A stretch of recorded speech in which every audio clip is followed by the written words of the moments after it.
e evitarmos, assim, interrupções dos nossos palestrantes.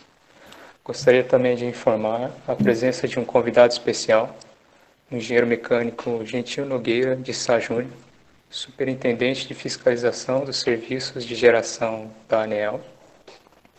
E eu lembro a todos os participantes para acessarem o link check-in.serco.gov.br para preencherem a lista de presença. Certo? Assim que acessarem o link, digitem o código 907665. Em seguida, preencham o nome completo, o endereço de e-mail e também a instituição em que estudam, em que trabalham. Ok? Dito isso, eu desejo as boas-vindas a todos na nossa primeira jornada de Engenharia Mecânica da UFOB, com o tema Atuação Profissional e os desafios e oportunidades em tempos de pandemia. Este será o nosso último encontro dessa nossa jornada. Okay? E a nossa palestra ela tem o nome O Engenheiro Mecânico na Geração Hidráulica e Térmica do Brasil. Nosso palestrante é um engenheiro mecânico, Hermann Friedenberg de Lemos, especialista de regulação da ANEEL, e com a participação especial do também engenheiro mecânico Gentil Nogueira de Sá Júnior, superintendente de fiscalização do serviço de geração da ANEEL. A palestra consistirá de uma apresentação e uma explanação dos nossos convidados. Em seguida, será exposto o tema da nossa palestra e, por fim, ao final da nossa apresentação, nós abriremos para os participantes realizarem perguntas aos nossos convidados. Antes de passar a palavra aos nossos convidados, eu gostaria de agradecer aos nossos inscritos aqui presentes, certo? Os membros da nossa comunidade interna, comunidade fobiana, representada pelos nossos discentes, docentes e técnicos do CMPJL, do CMLEM, do C7, e também a todos os membros da nossa comunidade externa, os discentes, docentes, técnicos e profissionais de diversas instituições de ensino e empresas ao longo do Brasil todo, e também aos nossos estudantes de ensino médio e vestibulantes. Muito obrigado pela presença de todos vocês aqui. Agradecer também a disponibilidade dos nossos convidados, né, em estarem presentes nessa nossa jornada, nesse nosso evento. Por fim, eu passo a palavra aos nossos convidados. Muito obrigado.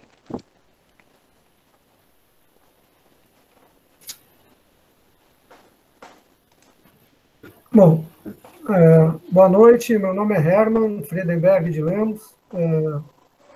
Eu trabalho atualmente na Agência Nacional de Energia Elétrica, né, na superintendência da qual o Gentil é superintendente, e fiscalização dos serviços de geração, né.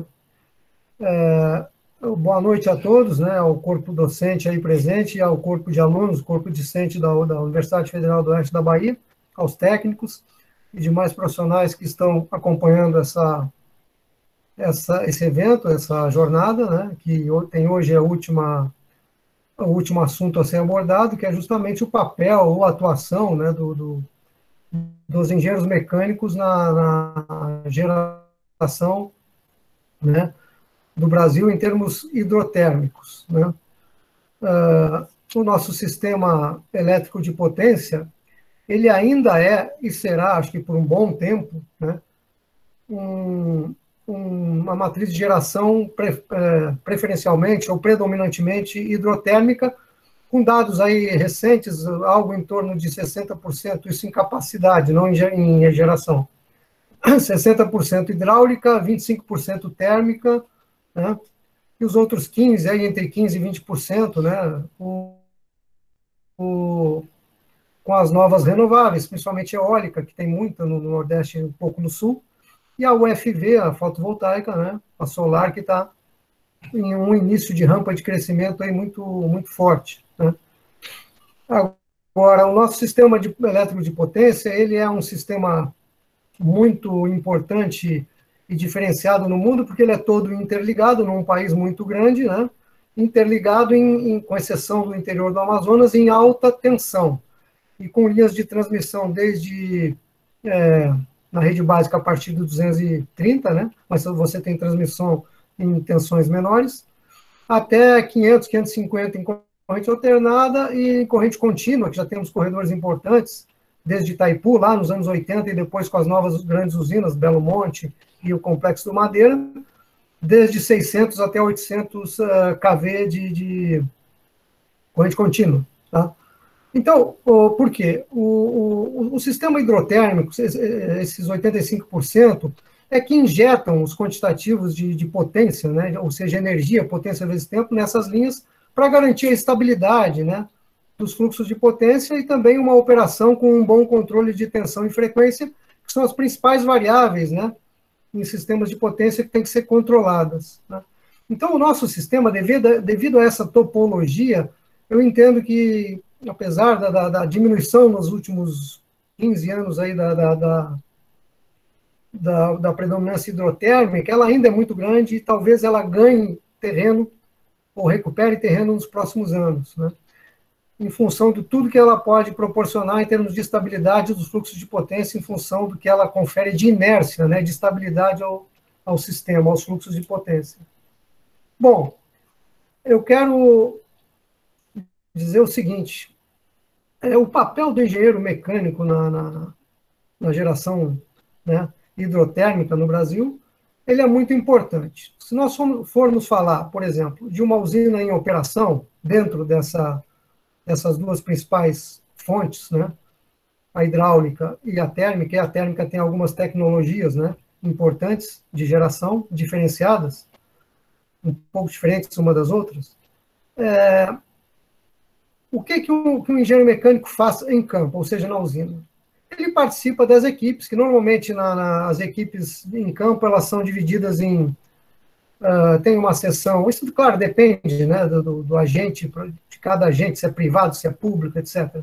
Mas normalmente você tem que ter uma equipe de comandos e controles para tratar toda a parte da interface eletrônica, comando, controle, proteção, supervisão da usina, mecânico, que são todos os equipamentos, né, de sistemas auxiliares das máquinas, sem os quais as máquinas, as unidades geradoras não operam, né? Então, você tem sistemas de oleodinâmicos do regulador de velocidade, sistemas de resfriamento do gerador, resfriamento de vedação do eixo turbina hidráulica, né?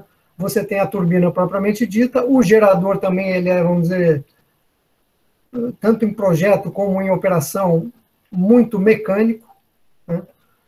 O que não é mecânico no gerador são as partes ativas, né? Os enrolamentos dos polos e também a armadura do estator, onde você tem as bobinas, né? Hoje em dia, barras, bobinas são geradores mais antigos, né? Então, se você for pensar em termos de operação e manutenção, e também engenharia de manutenção, que é a engenharia aplicada, né? Uma engenharia aplicada aos problemas que acontecem na operação, que muitas vezes são herdados, né? O fabricante, ele tem muita expertise, evidentemente, mais do que quem opera, mas também erra, o fabricante erra também. Eu já trabalhei com fabricante, eu trabalhei na Voit, em São Paulo, lá há 8 anos, com modernização de usina. Então, essas equipes de engenharia de manutenção, quando uma empresa consegue formá-las, quando não consegue, contrata, né? Contrata consultorias e tal, mas quando consegue formá-las, elas ficam ou regionalmente, perto das usinas, ou centralizada em algum lugar maior. Então, elas analisam os problemas e tratam das soluções. E aí, o engenheiro mecânico tem no seu campo uma atividade muito grande em engenharia de manutenção. E operação e manutenção também, né? Porque as quebras mecânicas, quando acontecem, elas são menos frequentes do que os problemas elétricos, mas elas, em geral, são mais severas. Então, você entra ali com uma indisponibilidade maior do que quebra. Pode ser bomba, compressor, partes da própria turbina, partes do próprio gerador, essencialmente mecânicas em termos de projeto, né?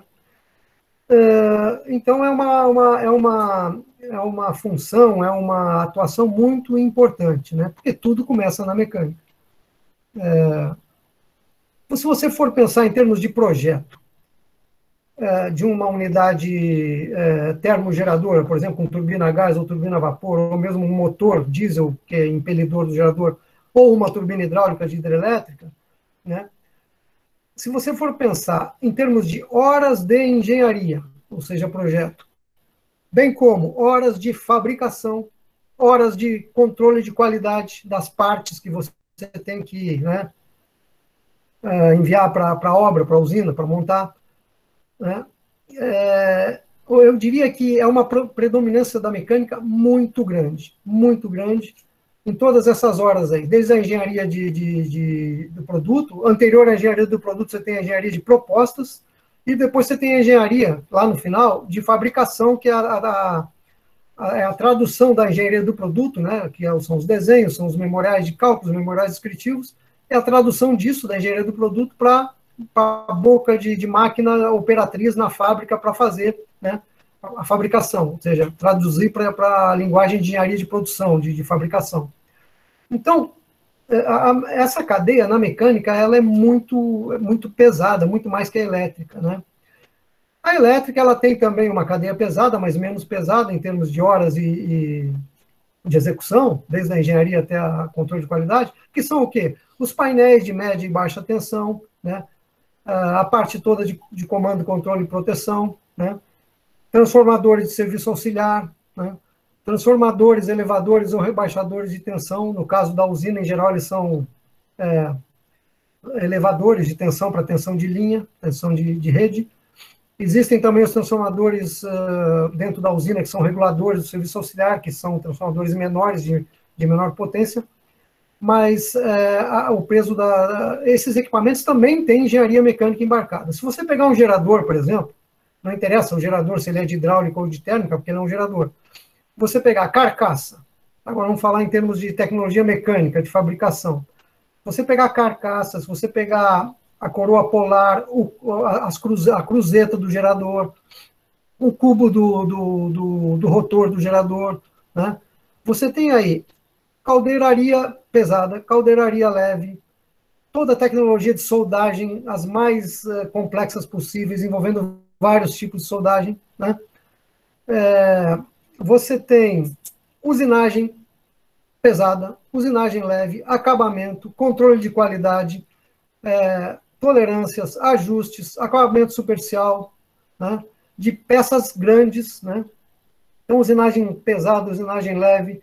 E o controle de qualidade disso tudo também é uma atividade mecânica, né, de ensaios, etc., não destrutivos e uma série de outros, ultrassom, LP, né, partículas magnéticas, etc., etc., dimensional, visual, controle de qualidade de pintura, acabamento superficial, etc., né? Então, tanto em peso como em volume, né, como em horas de engenharia e de fabricação, etc., como eu já falei, a mecânica ela predomina, tá? Numa unidade geradora e seus sistemas auxiliares, que envolvem o quê? Motocompressores, motobombas, né, filtros, tubulação de vários tipos de pressões e diâmetros nominais, etc., etc., né, válvulas de vários tipos, comportas, que são os hidromecânicos, né? Os equipamentos hidromecânicos, eles são fundamentais numa usina, no caso, hidroelétrica, né? Porque eles têm o contato direto com o elemento fluido, a água, que é ao mesmo tempo o combustível da hidrelétrica e o fluido de trabalho, né? Por isso, por que a hidrelétrica ela tem um rendimento, né, a turbina hidráulica, muito maior que uma turbina a gás ou a vapor de termoelétrica? Porque não existe transformação termodinâmica nenhuma na turbina hidráulica, só existem transformações ligadas ao escoamento, ou seja, Bernoulli, desde energia potencial, depois pressão, vazão, velocidade. Então, por isso é que porque o fluido de trabalho, a água, é o mesmo que o combustível, né? Já na térmica, turbina a gás, o fluido de trabalho, o que é? É o ar. O que é o combustível? E tem vários tipos de combustível, né? E na vapor, é o vapor, né? Então, e os combustíveis de caldeiras são vários também, né? Então, essa é a razão porque a turbina hidráulica tem um rendimento muito maior. Na operação, isso é um pouco folclórico, mas é verdade, né? O engenheiro elétrico, ele Isso eu vivi muito na minha vida, mas não dava bola, ele tirava desculpe o termo, um sarrinho aí do mecânico. Ah, mecânico aí é graxa, não sei o que, tipo, né? Claro, porque a partir da alta tensão predomina a elétrica, evidentemente, né? Você, do transformador elevador da tensão do gerador para a tensão de linha, lógico que em casas de relé, subestações, etc., predomina a elétrica. Mas tem subestações que você tem muito equipamento mecânico também. Por exemplo, compensadores síncronos para você compensar a energia reativa nos fluxos de potência. São também máquinas enormes, toda ela mecânica, como se fosse uma unidade geradora, só que horizontal e que compensa, ou seja, produz e absorve energia reativa, né, para a estabilidade dos fluxos de potência. Então, o compensador desse síncrono, ele é uma máquina enorme e presente em algumas subestações importantes aí no Brasil. Mas então, voltando ao folclore lá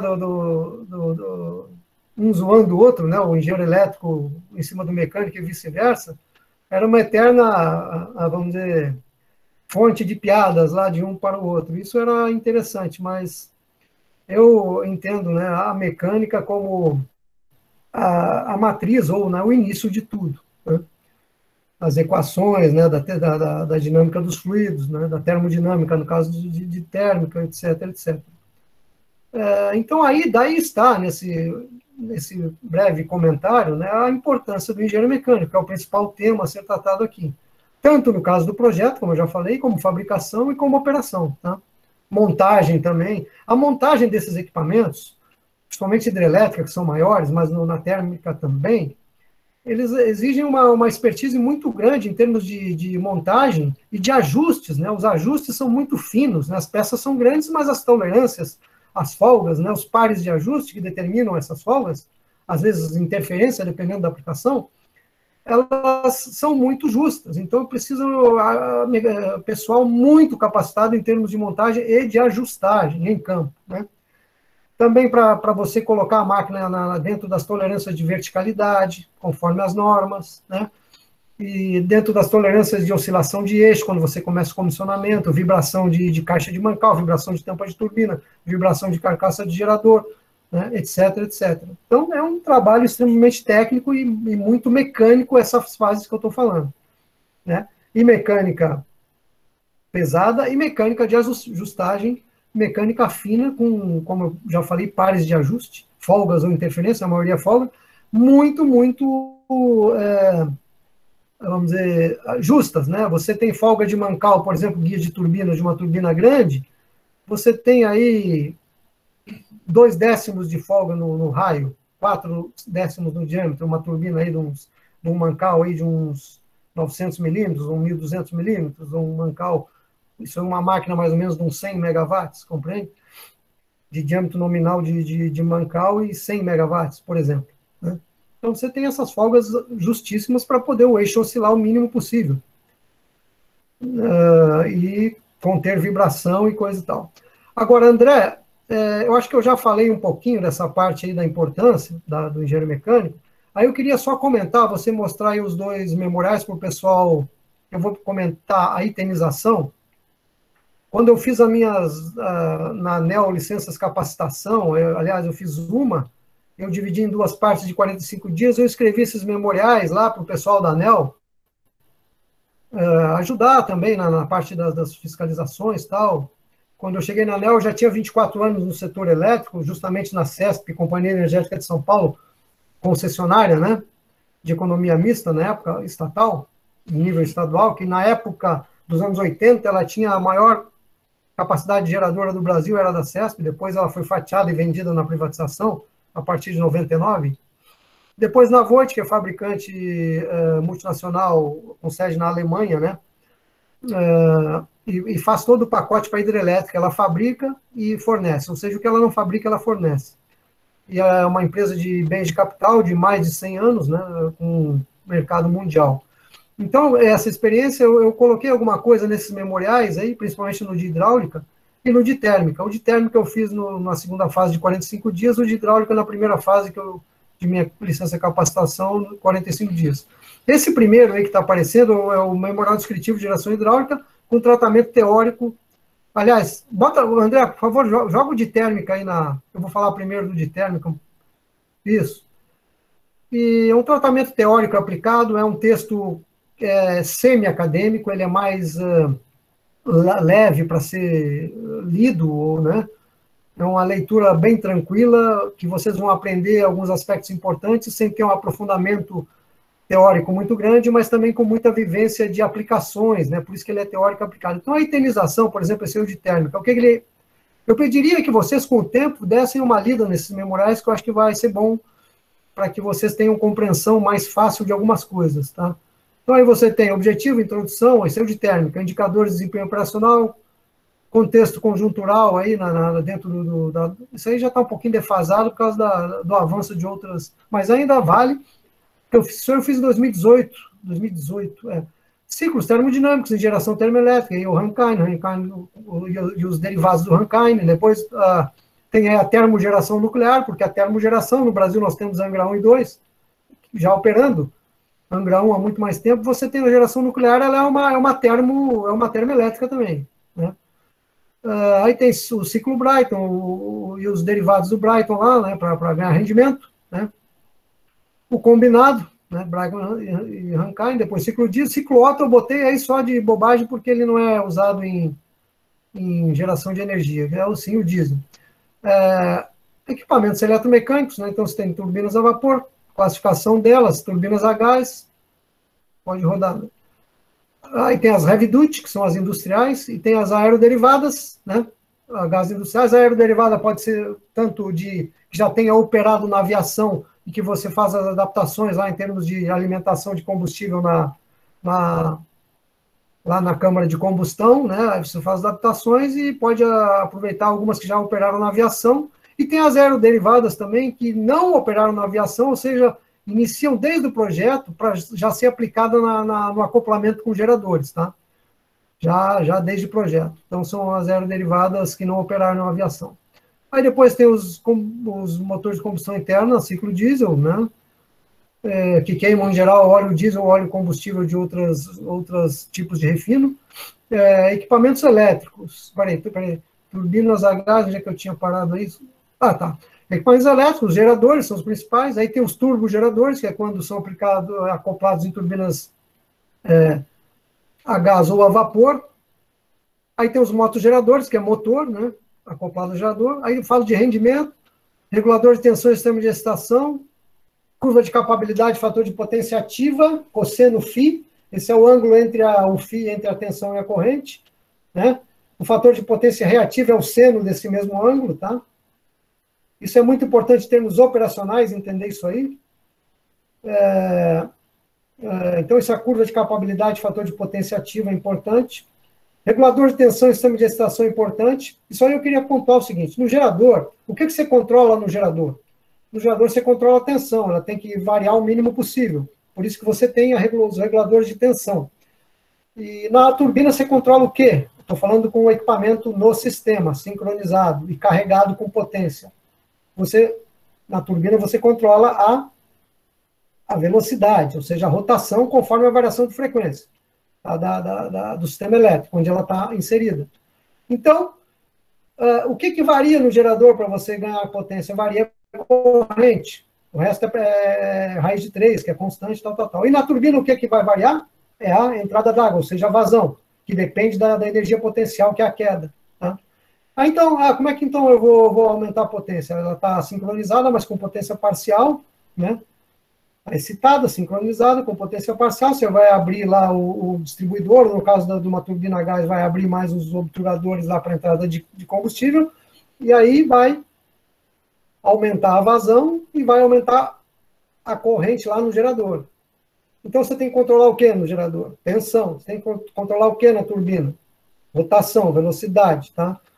A turbina hidráulica, também as outras, você controla também fora do sistema a velocidade, ou seja, você parte a máquina mecanicamente e você, hidraulicamente, pelo regulador, você coloca ela na rotação nominal para depois poder, né, sincronizar. Excitar o gerador e sincronizar. O campo elétrico do gerador, excitar, que vem dos polos do rotor. Bom, vamos lá. Constante de inércia é muito importante, isso é um dado de projeto do gerador. Potência reversa, quando motoriza o gerador, isso aí não é benéfico em operação, tá? indesejado, ele só é benéfico quando, no caso de uma usina hidrelétrica, você tem uma motorização, quando em operação síncrona, você rebaixa o nível d'água abaixo do rotor da turbina, para que ele fique rodando por inércia dinâmica a vazio, portanto, zera a potência de todo o conjunto, porque quando você está rodando a vazio, você tira todo o peso em cima do, que é o empuxo em cima do mancal, de escora, e aí, potência mecânica, vocês sabem, é força vezes velocidade. Se a velocidade não é zero porque está rodando em rotação nominal, a força é zero porque zerou o empuxo que você reduziu a água para baixo do rotor. Então, zero vezes alguma coisa é zero, e aí a máquina está pronta, o gerador desse grupo, o hidrogerador, está pronto para receber energia ativa do sistema, e não produzir como é o normal. Aí está no modo de compensação síncrona, né? Então, essa potência reversa, quando ele motoriza, aí sim, aí é bom, porque ele está recebendo energia ativa para compensar, absorver, né, e também compensar alguma energia, e produzir também alguma energia reativa. Como? Recebendo energia ativa do sistema. Essa é a operação síncrona, tá? Aí segue aí principais sistemas auxiliares eletromecânicos e equipamentos auxiliares. Equipamentos auxiliares é da casa de força, e os sistemas auxiliares são ligados às máquinas. Aí os mancais, tem vários tipos de mancais, né? Serviço auxiliar da usina, eu falo um pouco, isso é comum para elétrica, para hidráulica e térmica. Corrente alternada e contínua também é comum. Operação e manutenção, o que eu falo aí? Oh, André, pode rodar aí, por favor? Tem algumas considerações, os anexos que eu coloco aí, considerações, conceito, aplicações importantes, custo operacional, fator de capacidade médio, fator de capacidade máximo efetivo, garantia física, energia ou energia segurada, runout. Runout é algo muito importante. Isso aí eu vou deixar para vocês lerem, senão não vai dar tempo para eu falar. Operação em vazio, giro mecânico com gerador excitado em condições de sincronização, depois sincronização e depois carregamento, que é fazer rampa de potência. Tá? Reserva de potência operativa, isso é importantíssimo para o sistema elétrico, tá? Principalmente nessas fontes hidráulica e térmica, mais ainda na hidráulica, por causa do peso, tá? Do peso girante. O que é mais pesado num hidrogerador é o rotor do gerador. O rotor da turbina nunca é mais pesado que o rotor do gerador. E o mesmo vale para a térmica, tá? Vamos lá. Autorrestabelecimento, isso é um negócio importante aí para o sistema também, fazer esses ensaios periodicamente, para manobrar os serviços auxiliares, tá? De CA e CC. Toda usina, ela tem, seja térmica ou hidráulica, ela tem uma necessidade ou uma dependência total da corrente contínua, que alimenta todos os sistemas, instrumentação, todos os sistemas de supervisão da usina, comando, controle e proteção, né, corrente contínua. Então, por isso que eu falo, serviço auxiliar de corrente contínua e corrente alternada, né. Problemas de projeto, problemas de aplicação, que são coisas diferentes, né. Isso eu falei muito para o pessoal da ANEEL, que falavam em problemas de projeto, mas não é tudo problema de projeto. Isso é muito problema de aplicação errada, aplicação mal feita, forçada, vamos dizer assim. Isso gera problema. Não é só problema de projeto, é problemas de aplicação, tanto na hidráulica como na térmica. Depois, modernização dos ativos de geração térmica. Então, essa é uma leitura bem fácil, tá? Ô, André, pode colocar no de hidráulica que eu vou passar rapidinho aí, para depois poder passar por gentil, né? Porque o tempo é curto. Então, aí no de hidráulica, onde eu atuei mais na minha vida do que em térmica, eu atuei em térmica, né?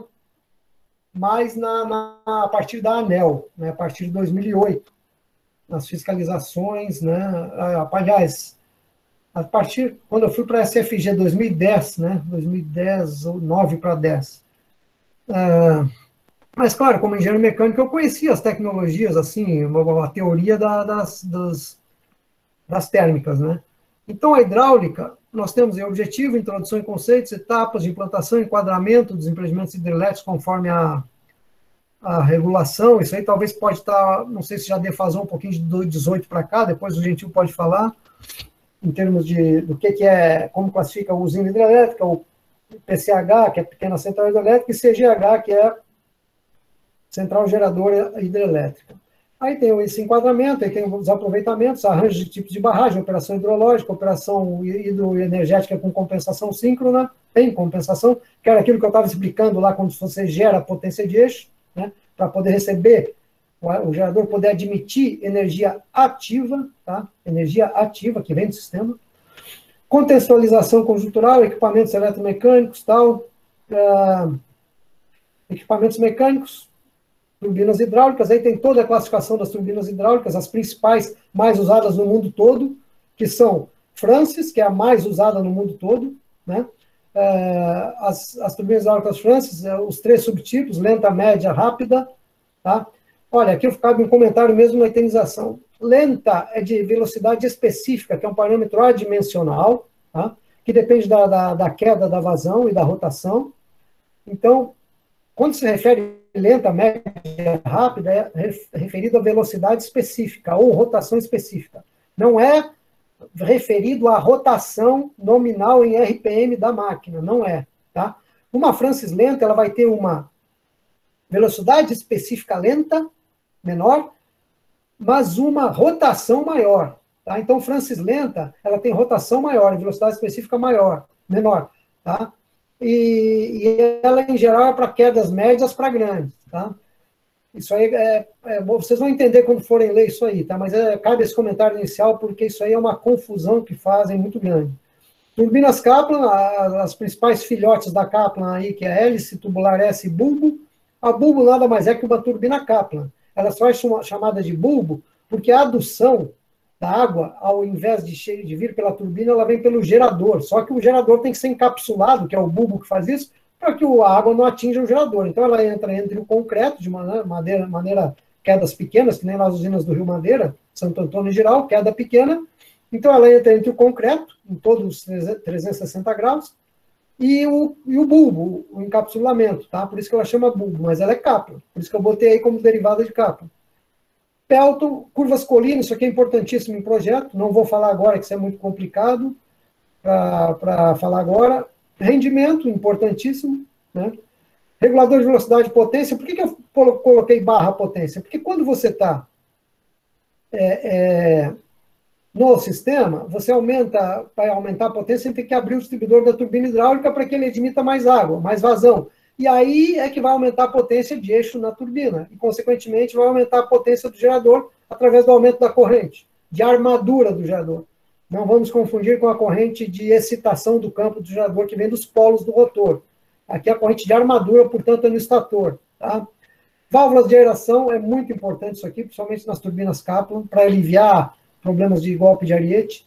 Existem também em PCH tem muito com a mesma função, as chaminés de equilíbrio, né? E em turbina Francis, em geral, essas válvulas, elas não ficam na tampa da turbina, elas ficam por dentro do eixo. Na verdade, é a passagem de ar, no caso de turbina Francis. Equipamentos hidromecânicos sistêmicos, são aqueles que eu já falei, as comportas, né? De emergência, né? De serviço, que chama, ou stop log, que é a comporta de manutenção, que você põe para executar a manutenção nas compostas de serviço, sejam elas de máquina, né, de adução ou de vertedores. Grades é um hidromecânico fundamental, né, na primeira filtragem que tem na adução de turbina hidráulica. Comportas de serviço, que são os stop logs, né? Desculpa, comportas de serviço são as comportas de emergência ou de fechamento rápido, e as comportas de manutenção são os stop logs. Válvulas esféricas, válvulas de borboleta para adução, né, de turbinas hidráulicas em ramificação, em geral, que venham de condutos forçados ou que tenham bifurcação, trifurcação, apesar de uma só, a partir de uma só adução, né, de uma comporta ou duas lá na tomada d'água. Equipamentos elétricos, hidrogeradores, aí falo de rendimento. Pode tocar, André. Regulador de tensão e sistema de excitação. Aqui é a mesma coisa, aqui não muda porque é gerador, o gerador é o mesmo, né? Seja térmica e hidráulica, né? Então aquilo que eu já falei lá, constante de inércia, a mesma coisa, potência reversa também.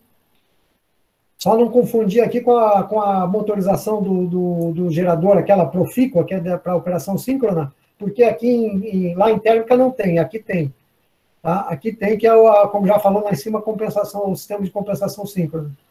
Aí no índice já passou. Vamos lá. Então, sistemas auxiliares das unidades geradoras, isso aqui é fundamental, sem os quais, sem esses sistemas auxiliares, as unidades não podem operar. Você sempre começa, antes de partir mecanicamente uma máquina, você sempre começa a sensibilizar os sistemas auxiliares, ou seja, quando os sistemas auxiliares já estão fazendo o trabalho deles, as proteções todas ligadas a eles já estão sensíveis, ou em possibilidade de serem sensibilizadas por algum problema. Por exemplo, a máquina está parada, mas já está circulando óleo no mancal isso, mancal aquilo. Mancal escora, mancal combinado, mancal guia gerador, mancal guia da turbina, etc, etc. Já está rodando. Então, você só vai rodar a máquina mecanicamente, ou seja, jogar ela na rotação nominal, porque quando você abre, ela tende a disparar, aí o regulador joga na rotação nominal, mecanicamente. Hidraulicamente, no caso do regulador. Aí fala que ela está em speed no load, que é o giro a vazio, né, o giro mecânico, em rotação nominal. Então, esses sistemas são fundamentais. Depois que eles estiverem todos operativos, aí você parte a máquina, chega na rotação nominal, aí depois você excita o campo elétrico do gerador, né, que é o sistema de excitação. Aí é uma parte bem elétrica, e você depois sincroniza, ou seja, fecha o disjuntor de grupo, né? Porque o disjuntor de campo elétrico já vai estar fechado antes. Fechar, o que é? Ligar. E aí depois você, com ela sincronizada, você carrega, você vai aumentando a potência, né? A partir da potência zero até a nominal, ou a potência que estiver sendo demandada pela operação, né? Seja local ou centralizada pelo operador, pelo ONS, né? Operador Nacional do Sistema. Aí tem, né, os sistemas auxiliares todos, resfriamento principal, gerador, frenagem e levantamento do rotor do gerador, circulação e resfriamento de óleo dos mancais, drenagem da tampa da turbina, óleo alta pressão do mancal de escora, etc, etc. Não vou falar tudo aí, vocês podem ler. Né? E depois tem os sistemas e equipamentos auxiliares da casa de força, que não são ligados às máquinas, mas que são ligados à usina. Sistema de drenagem, importantíssimo. Uma hidrelétrica é o primeiro sistema que tem que estar operante, muito antes de qualquer outro, né? Ainda na obra civil, isso aqui já tem que estar operando. Esgotamento ou esvaziamento, isso aqui já com as máquinas operando. Ar comprimido de serviço, anti-incêndio gerador, transformador, içamento e movimentação de cargas, mancais. Eu coloquei mancais aí separado, porque são mancais, são sistemas muito importantes, mas eles ficam na máquina, junto da máquina, lógico.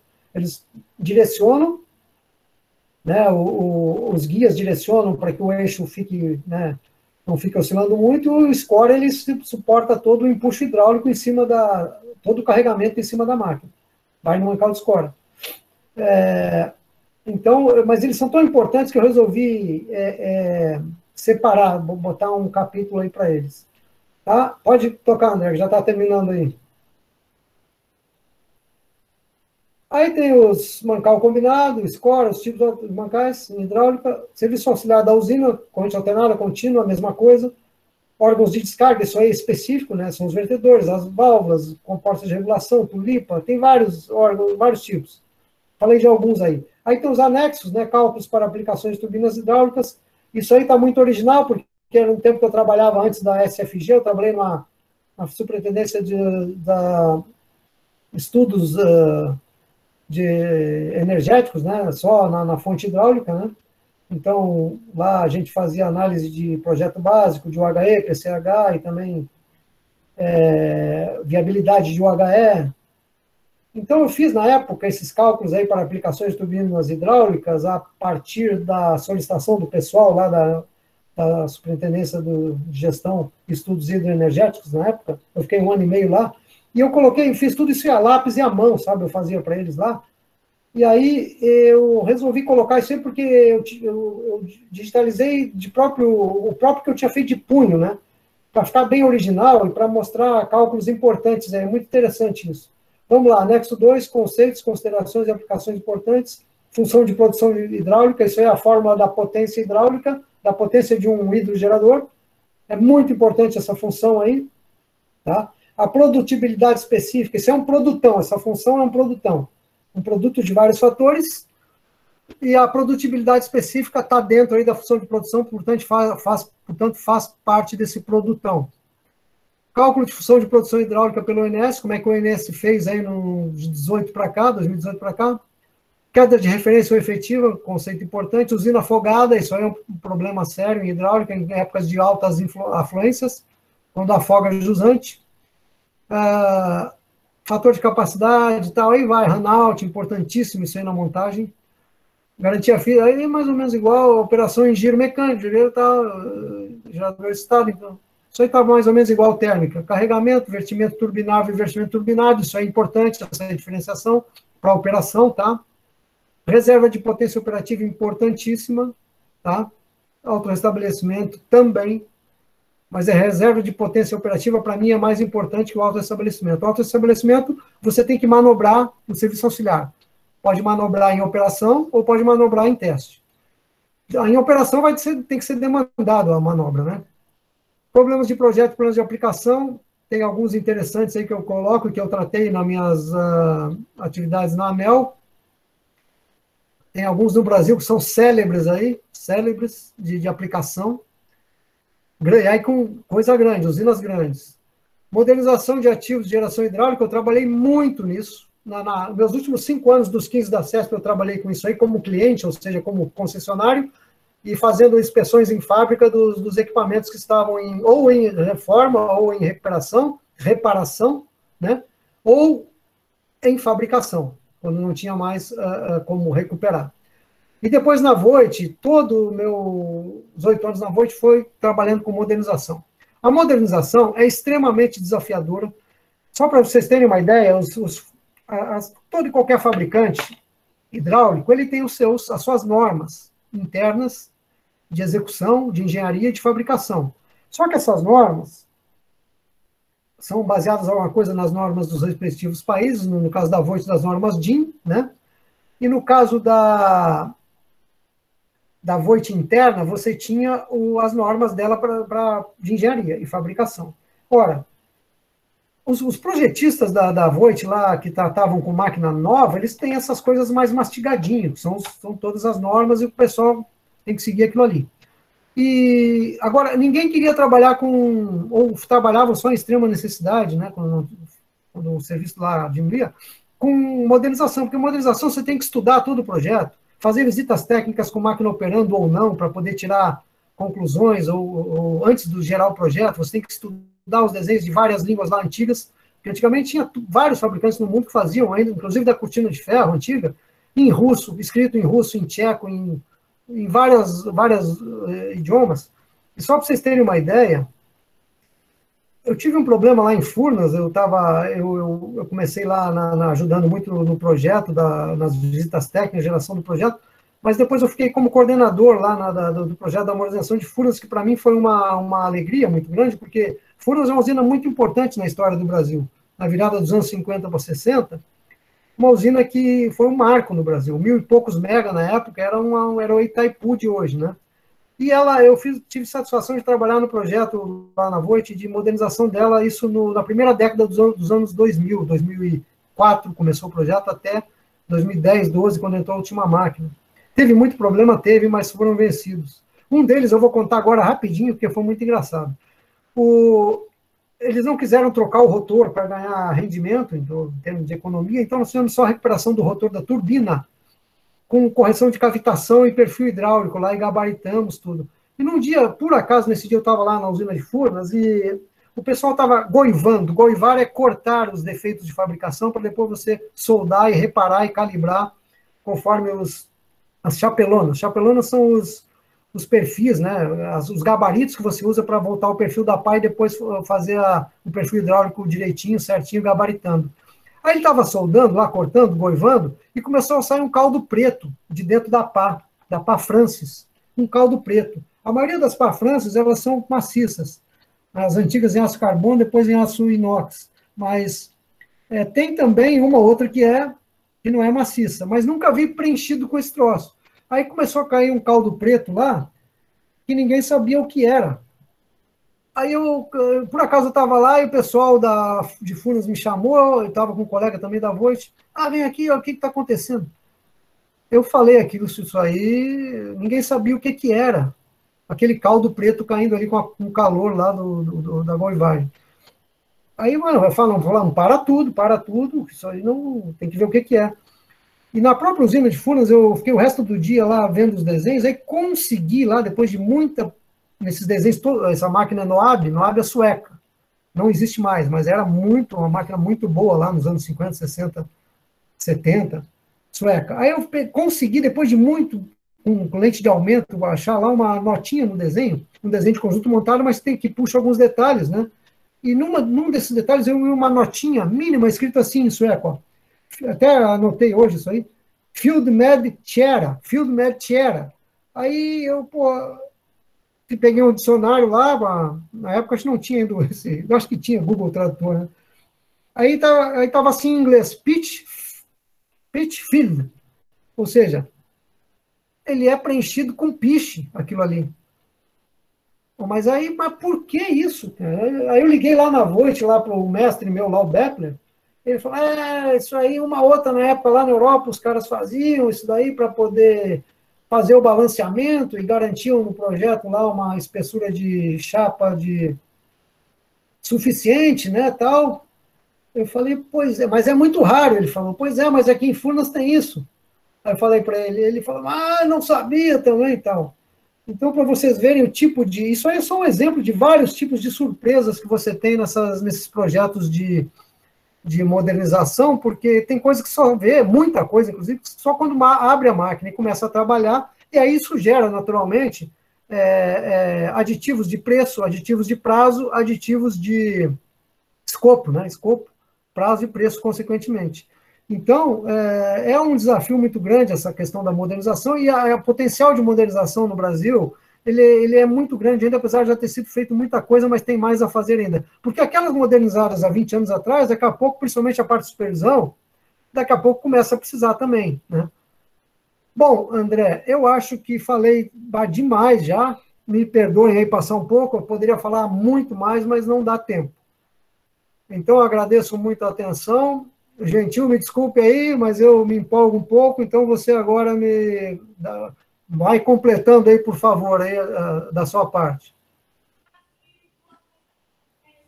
Não, que é isso, Herman. Boa noite, pessoal. Boa noite, André. Obrigado aí pelo convite para o Herman falar, e aí depois eu me interessei na participação justamente pelo privilégio que é trabalhar com o Herman. Há 2 anos nós trabalhamos juntos, mas eu conheço o Herman aí desde a entrada dele na ANEEL, em 2008, Isso. E é sempre um privilégio ouvir a trajetória dele, tá?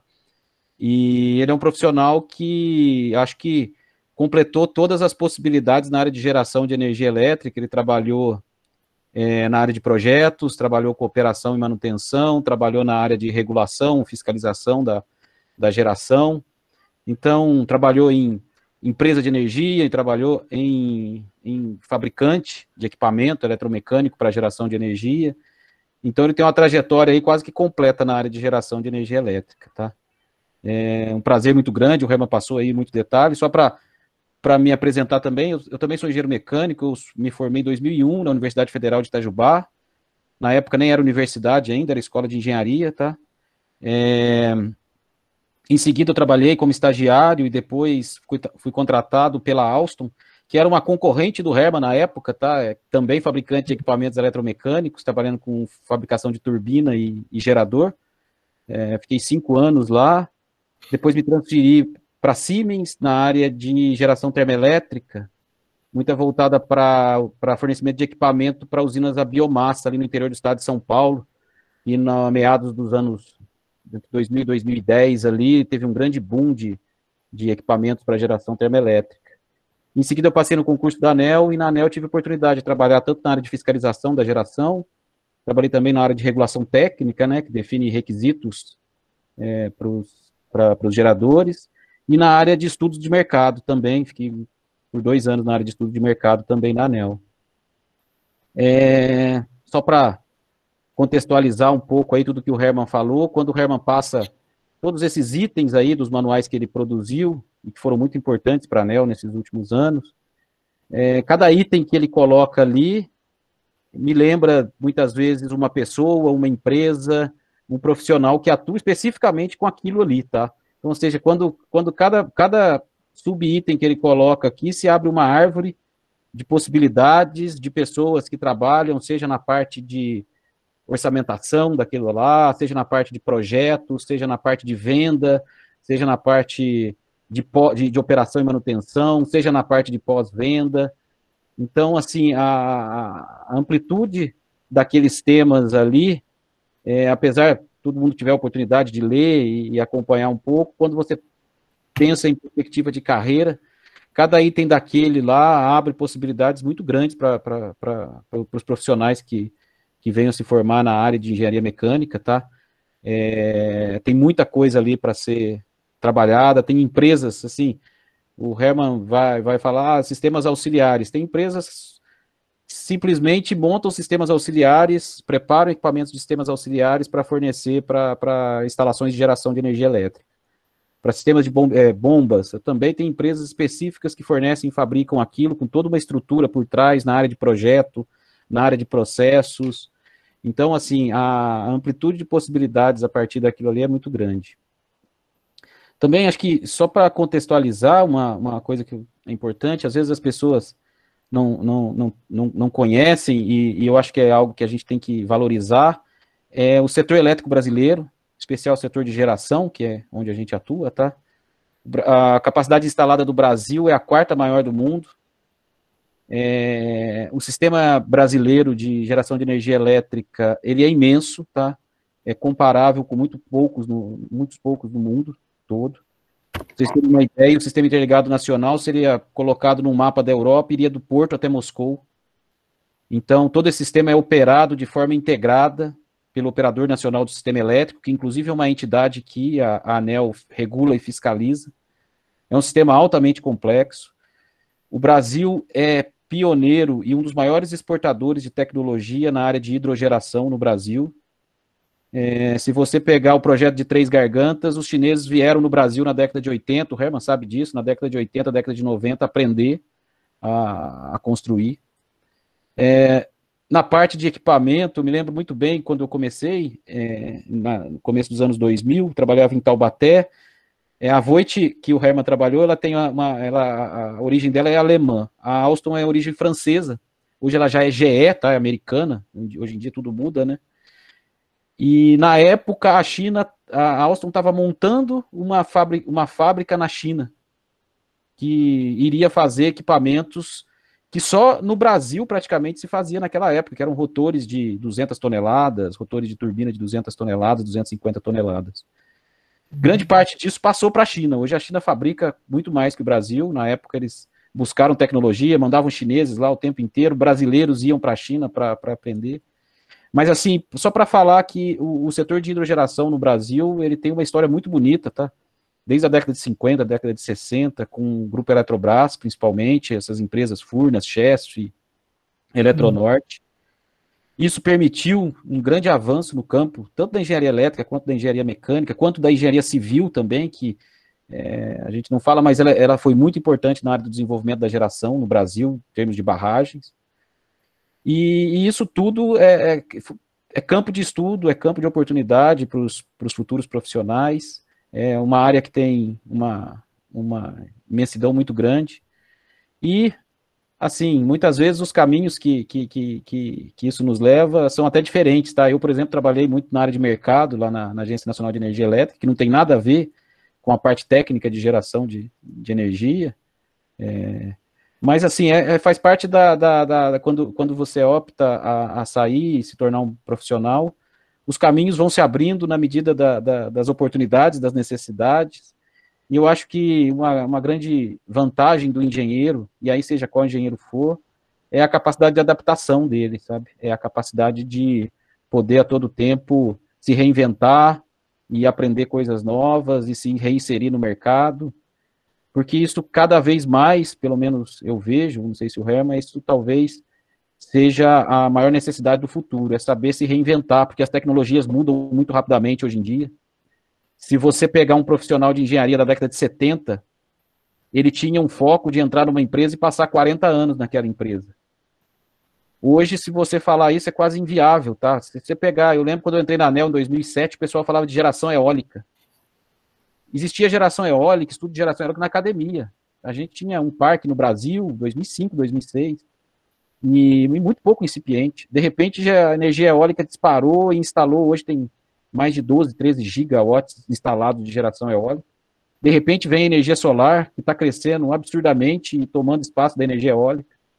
e ninguém sabe o que vai vir daqui 5, 10 anos. Então, a mudança, ela tem intervalos de tempo muito menores do que tinha no passado, e acho que uma das grandes vantagens do engenheiro, seja ele qual for, nesse atual cenário do mundo, é a adaptação, é a capacidade de se reinventar, aprender coisas novas. O básico você aprende na faculdade, aonde buscar as informações, aonde trabalhar, e depois, com o tempo, você vai se organizando, se adaptando, se especializando e mudando muitas vezes de caminhos dentro da engenharia. E eu acho que o engenheiro tem muito essa facilidade com essa adaptação. No mais é isso, é sempre um privilégio ouvir o Herman conhece como ninguém esses temas, tá? Eu acho que se ele pudesse, ele falava 1 hora sobre cada subitem daquele lá, explicando tudo, e seria uma oportunidade excepcional ouvir cada um desses subitens, tem questões lá, o Herman tem histórias para todos eles, quase todos deles, com certeza, tanto na época de construção, quanto também na época aqui dentro da ANEEL, e é sempre um privilégio ouvi-lo. Eu agradeço mais uma vez, e volto a bola aí para o Herman e para o André. Eu só vou falar um minutinho aqui, André, que eu sei que o tempo está urgindo aí, mas eu esqueci da minha trajetória, o Gentil falou, eu lembrei. Eu sou formado no início dos anos 80, em engenharia mecânica pela Pontifícia Universidade Católica do Rio Grande do Sul, na cidade de Porto Alegre, capital do estado, e eu comecei a trabalhar numa construtora lá na divisa com o Uruguai, lá, mas não era ainda no setor elétrico. Depois eu vim para a CESP, em 85, né? E aí fiquei 15 anos na CESP, trabalhando em engenharia de manutenção em São Paulo, e também nas usinas eu trabalhei como engenheiro de manutenção mecânica, engenharia de manutenção mecânica nas usinas, grandes usinas da CESP lá. Né, pequenas e grandes também. Eu trabalhei nas usinas do Rio Pardo, ali, Euclides da Cunha, Limoeiro, Caconde, trabalhei em Ilha Solteira e Jupiá, trabalhei em Porto Primavera, Rosana, Taquarussu, né, usinas grandes, e depois eu aí privatizou lá, foi a primeira privatização no setor elétrico brasileiro, foi o estado de São Paulo, lá no primeira do neoliberalismo, lá no virada do 99 para 2000. E aí eu fui para a Voith, né? Fiquei 8 anos lá nos projetos de modernização, na engenharia do produto, né? Vinculada na modernização, e também ia muito a campo quando necessitava, o pessoal de montagem externa, field service, sempre quando dava problema, eles pediam para a engenharia ir no campo. Aí depois, já com uma certa idade, eu tinha, deixa eu ver, eu entrei na ANEEL já com quase 50 anos, eu entrei 48, 49 anos, 2008. Né? Eu fiz o concurso assim, sem estudar quase nada, eu estava achando que eu já estava ficando com uma certa idade, e a possibilidade de perder emprego, no Brasil isso é muito ruim, muito marcante. Aí dei lá, passei lá, e fui chamado, acho que 1 ano, 2 anos depois do Gentil, e aí comecei lá, fiquei 11 anos, estou lá 11 anos e meio, né? Fiz agora, nesse meio ano agora, que eu entrei em dezembro de 2008, trabalhando primeiro lá com o potencial hidráulico e depois na fiscalização, né, que nós fazemos a fiscalização de todas as usinas, né, seja em construção ou operação, e em todas as fontes, incluindo eólica e fotovoltaica, né. E interessante notar, que eu queria falar também, esses 25% aí que eu falei da térmica, mais ou menos, são em torno de 15 combustíveis fósseis, né? 9 de biomassa, né? Que é renovável, somente bagaço de cana, que é o que mais incide no Brasil, São Paulo, Goiás, etc. E o 1% faltante dos 25% é a termonuclear, que é a Angra 1 e 2. Então é isso, André, passo para você. Muito obrigado, Herman. Muito obrigado, Gentil, pelas palavras, né, pela nossa palestra. E realmente é um mundo, né, um mundo que é muito extenso, inclusive, né, que a gente precisaria de muitos e muitos encontros para falar como o próprio Gentil disse, né, um tópico de cada um daqueles memoriais levaria diversas aulas, diversas palestras, né? E são justamente para demonstrar, né, para mostrar a importância da engenharia mecânica nesse setor, né. Cada um daqueles pontos é um ponto em que o engenheiro mecânico consegue atuar, inclusive,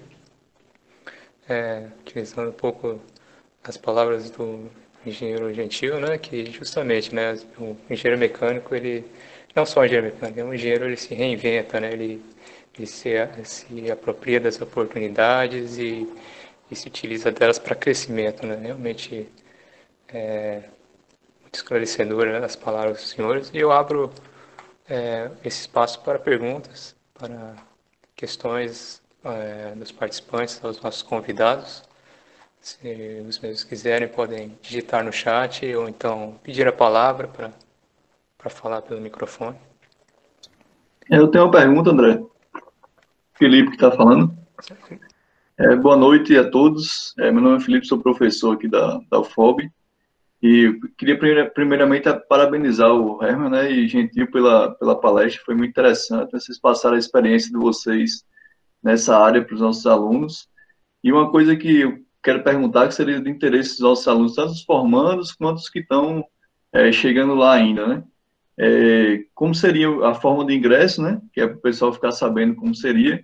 E outra, eu queria saber a possibilidade de estágio também, né? Se teria a possibilidade de a gente fazer algum tipo de parceria para estágio. Quer que eu fale, Herman? Pode falar, Gentil. Estágios tem bastante oportunidades lá, mas o Gentil pode falar melhor.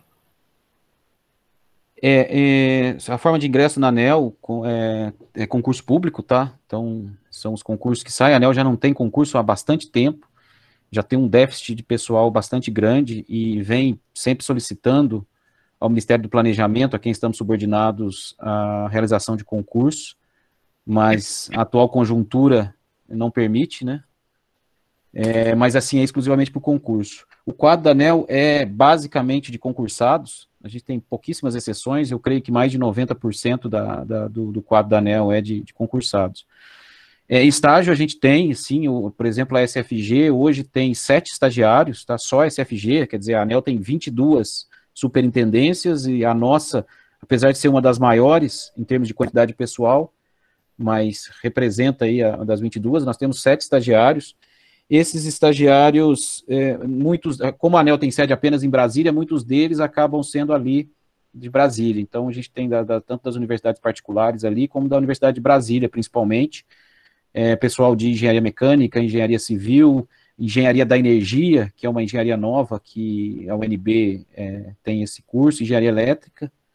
E a forma de inscrição... agora eu não estou me lembrando, depois eu posso te passar, André, mas a ANEEL mantém um acordo com uma INE de estagiários, só para alocação de estagiários. Então tem eles fazem todo um processo, passam as pessoas e a gente faz uma avaliação e a pessoa tem a oportunidade de estagiar até 2 anos lá na ANEEL.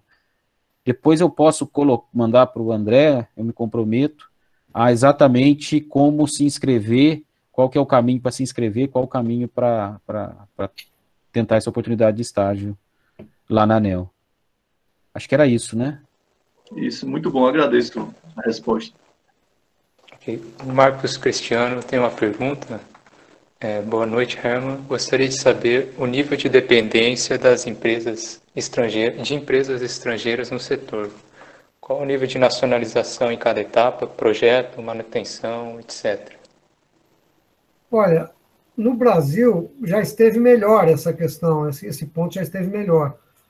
Mas o que piorou um pouquinho foi mais na térmica. Na hidráulica já está estabelecido há muito tempo, então aqui você faz tudo, desde projeto até fabricação, montagem, tudo.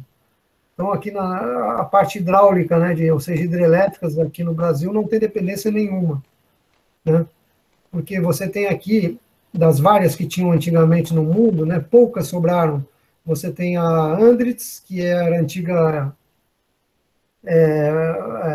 Sherwis, Vatec, aí tem a Andritz, que é a austríaca, a Voith alemã, tinha a Alstom francesa, mas depois acabou a GE encampando, né? A GE também sempre teve nesse mercado, né, seja ela a GE canadense, a GE americana, mas todas elas, né, as fábricas que tem no Brasil, com toda a tecnologia que foi desenvolvida no Brasil, esse pessoal veio para cá, né, para aproveitar o nosso potencial hidráulico lá nos anos 70. E já está mais do que consolidado, não tem dependência, né? Claro que, como são multinacionais, alguma coisa você tem que pedir a bênção lá para a matriz. Mas diria que não existe dependência tecnológica nenhuma, tá? Agora, a Andes trouxe para Araraquara, na fábrica lá, que era da antiga Vilares, né, SAD Vigesa, Vilares, Indústrias de Base, IGE e tal, um modelo de ensaios para você ensaiar modelos reduzidos de hidrelétricas e principalmente de máquinas, né, de hidrogeradores. Isso, por exemplo, a Voith não fez, ela deixa centralizado na Alemanha. Então, quando o cliente exige um modelo reduzido, fica mais caro, né? Pode-se fazer só por CFD também, mas aí fica mais impreciso, né? Mas eu diria, então... E outra coisa muito importante, principalmente no sul do Brasil, alguma coisa no sudeste, mas mais no sul, você tem um mercado lá no qual surgiu a WEG, que hoje é gigante, de fabricantes de turbinas hidráulicas muito importante ali, principalmente para PCH, são máquinas menores, mas com muito boa tecnologia embarcada. Você tem a própria WEG, que virou gigante, né? Hoje ela é um player mundial. Você tem a Hacker, que é lá no oeste de Santa Catarina, né? E tinha a ISA, Hidráulica Industrial SA, que era na mesma região, só que a WEG encampou. E também tinha no Paraná alguma coisa. Isso já a nível não só acadêmico, mas de mercado, tá? Industrial. Totalmente brasileiros, né? Totalmente. Agora, na térmica, aí, para geradores não tem problema, né? Geradores, né? Agora, as turbinas aqui no Brasil, a gás e a vapor, você tem alguma coisa, né? Ali, aqui no estado de São Paulo, você tinha antigamente a Siemens, aí não tem mais, né? Em São Paulo, lá na Lapa, mas já teve bem melhor. Por isso que eu falei que no caso de térmica já foi melhor, mas hoje está muito dependente do mercado, né? Dos fornecedores lá do exterior, né? Seja turbina a gás, seja turbina a vapor, né? Ciclos combinados, tal, que unem as duas. Então, essa parte... Temos aqui no Brasil, em Sertãozinho, lá, não lembro se é GTM, não me lembro agora, que também é importante, faz muito lá para a biomassa de cana-de-açúcar, TMG, se não me engano. E tem, né, já esteve melhor isso, contando com as próprias aqui do país e com na térmica e com as multinacionais, que também então agora está bem mais dependente, que também tinham aqui, mas está agora muito dependente do exterior, né? O Aleph Giovanni pergunta como o Brasil pode conciliar a geração hidráulica e térmica com o mercado crescente de energias renováveis. Essas duas primeiras, elas são consideradas fontes obsoletas e com vida útil limitada, ou ainda há bastante possibilidade de ampliação?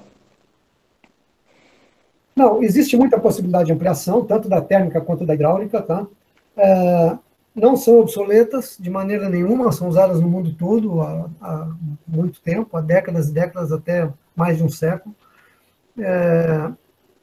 Essa questão de pensar essa questão de obsolescência é mais ligada com o pessoal do meio ambiente e tal, eles não conhecem o suficiente para dizer para afirmar que é obsoleto, não é. E a importância num sistema como o do Brasil, né, todo interligado em grandes áreas e grandes corredores de transmissão em CA e CC, se torna mais importante o sistema hidrotérmico de geração, que é 85% mais ou menos, em função do que ele, para esse tipo de sistema todo interligado, ele confere em termos de estabilidade. Estabilidade do quê? Dos fluxos de potência. O que é? Potência vezes tempo, energia elétrica, no caso elétrica. E aí você precisa controlar a tensão, precisa controlar a frequência. Então, as inércias dinâmicas, as inércias sistêmicas, dependem da inércia rodante dos rotores de gerador, principalmente hidráulico e também térmico, porque são os maiores pesos rodantes. Então, como é que é medida a inércia sistêmica? É em segundos, milissegundos, centissegundos, decisegundos, ou segundos, dependendo da perturbação, para começar a ter um efeito dominó ruim, que é o derivado de uma perturbação abrindo linha, né, e vai tendo que não atender mais a demanda, que é a carga, né?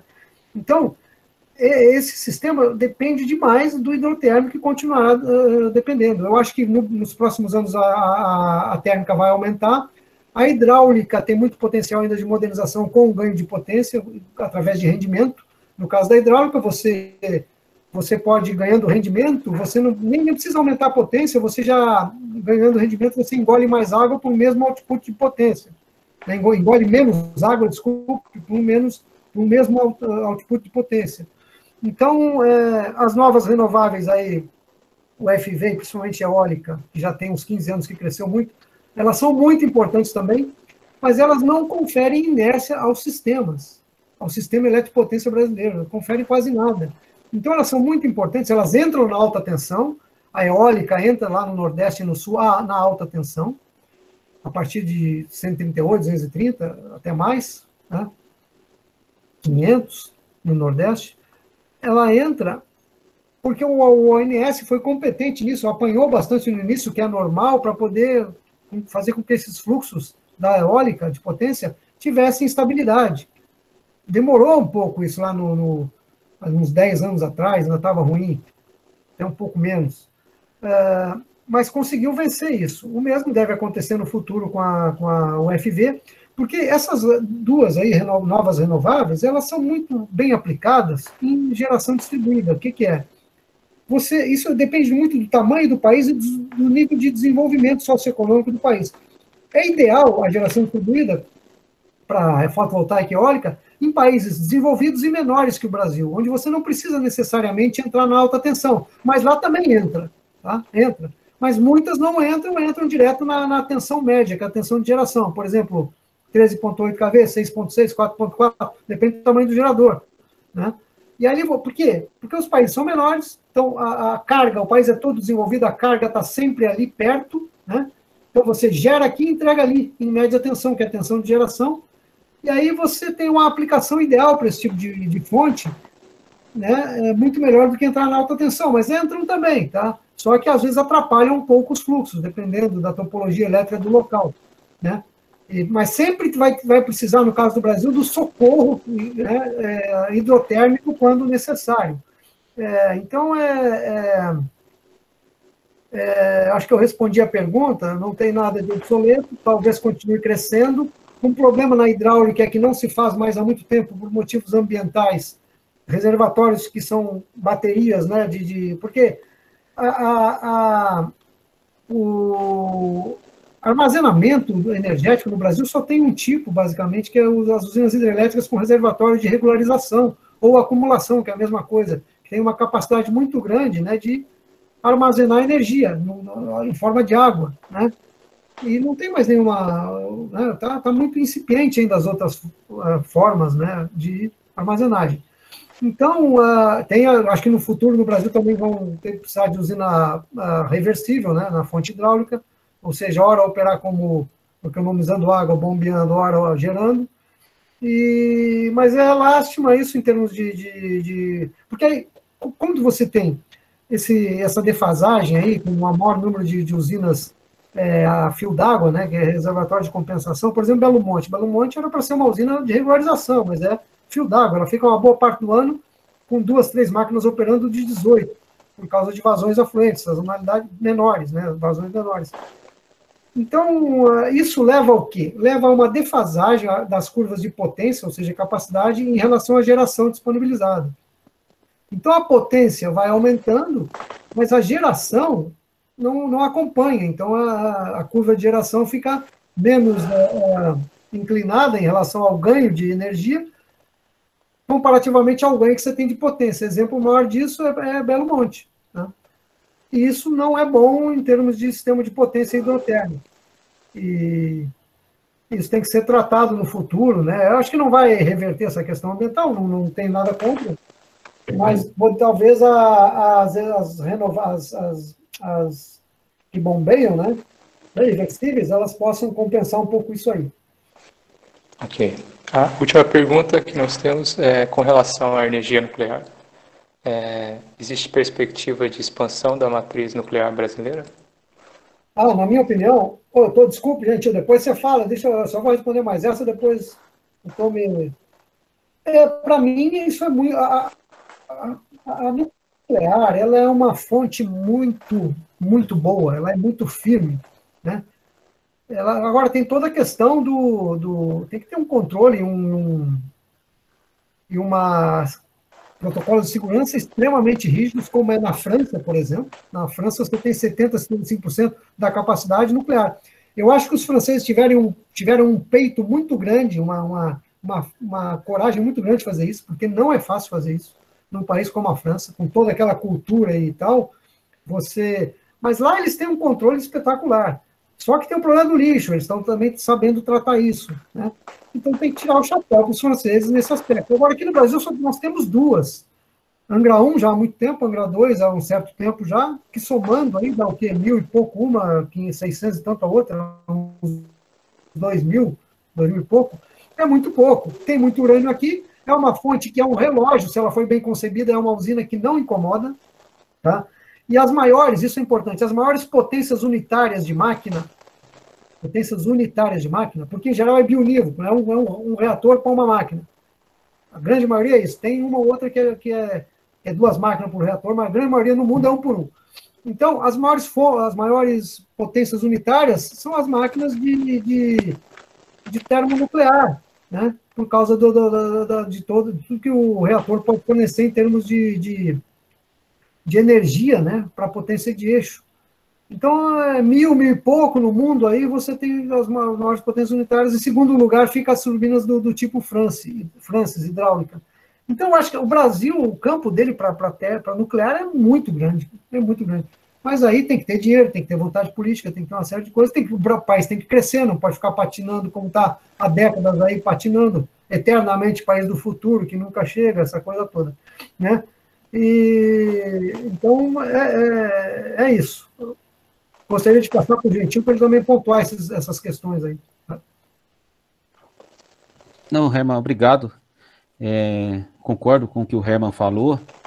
Só para tentar colocar uma questão entre as duas perguntas, muito se fala de energia solar e energia eólica, né, que são fontes muito bem-vindas na matriz, mas elas não cumprem determinados papéis, como o Herman falou, que são papéis que vão ser fundamentalmente possibilitados por usinas térmicas e usinas hidráulicas. Então, controle de frequência do sistema, ou seja, a hidráulica funcionando ali para compensar as variações instantâneas da geração eólica e da geração solar. Se você pega a geração eólica e a geração solar, as variações delas são significativas. Você tem no Nordeste brasileiro, por exemplo, geração eólica que é muito concentrada na madrugada, quando a carga é menor, então eu coloco ela na madrugada gerando bastante, mas aí ao longo do dia eu preciso de a geração, e quem vai estar ali para fazer esse papel vai ser a geração hidráulica, tá? Então, assim, o campo, tanto para ampliação da geração hidráulica, quanto para a modernização das usinas hidráulicas hoje existentes no Brasil, é muito grande.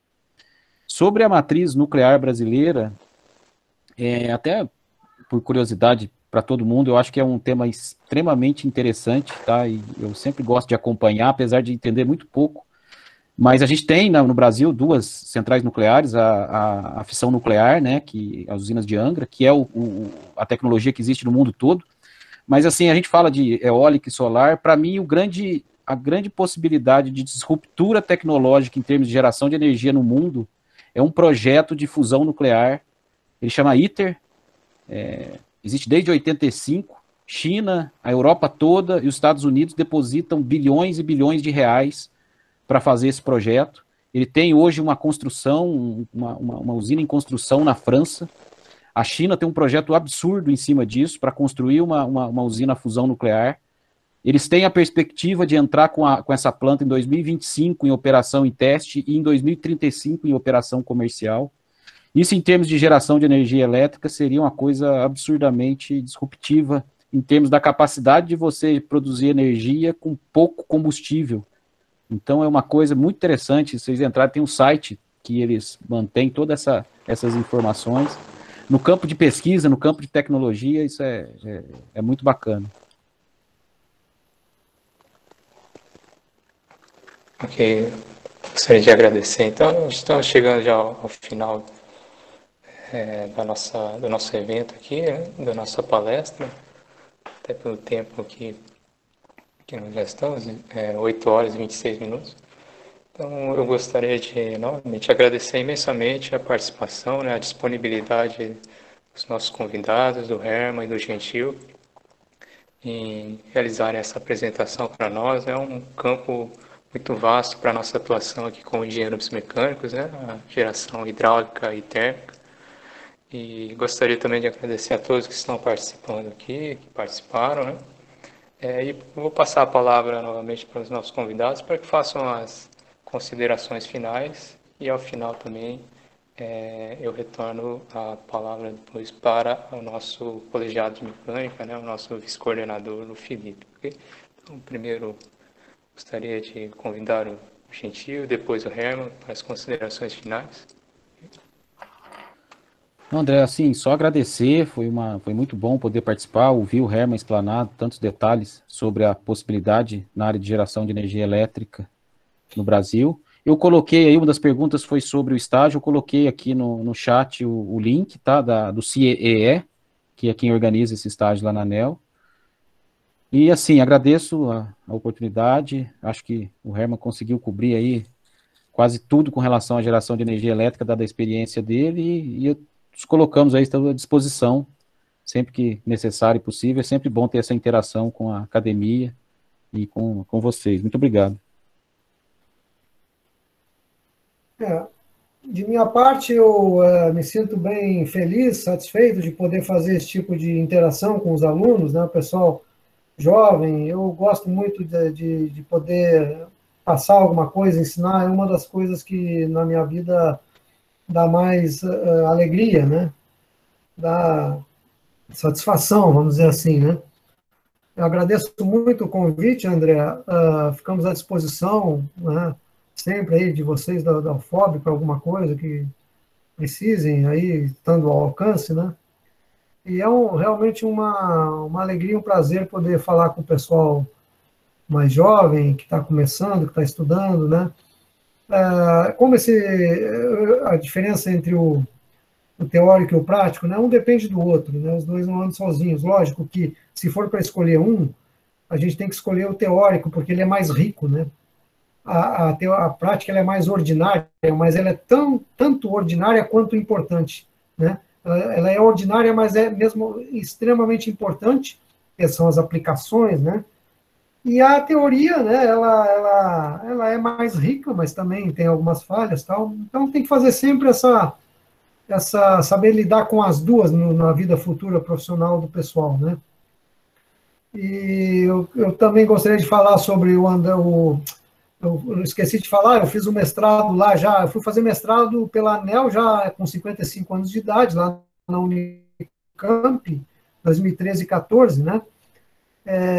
Aí foi quando eu conheci o André, o restante do pessoal lá da Unicamp, da Engenharia Mecânica. Eu fiz um mestrado em Planejamento de Sistemas Energéticos, né? E o André fazia lá o mestrado, o doutorado na Térmica e Fluidos da Unicamp, que é muito forte. E o Planejamento de Sistemas Energéticos é mais multidisciplinar, né? Eu, como já era muito técnico, já da minha vida anterior, no setor elétrico, né, anterior da ANEEL, eu procurei algo assim para aplicar na ANEEL mais multidisciplinar, por isso que eu vou fazer o PSE. Eu cheguei a pensar, viu, André, lá na época com o Galo, quase que eu fiz lá com ele, cara.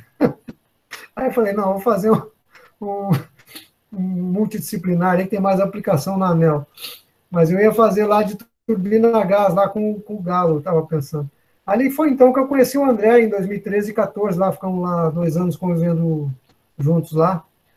E com 55 anos, então, para 56, é que eu acabei fazendo meu mestrado, né? Porque na época que eu me formei, existia uma grande bobagem, mas que era fato, entendam, né? O pessoal falava, não, vamos trabalhar.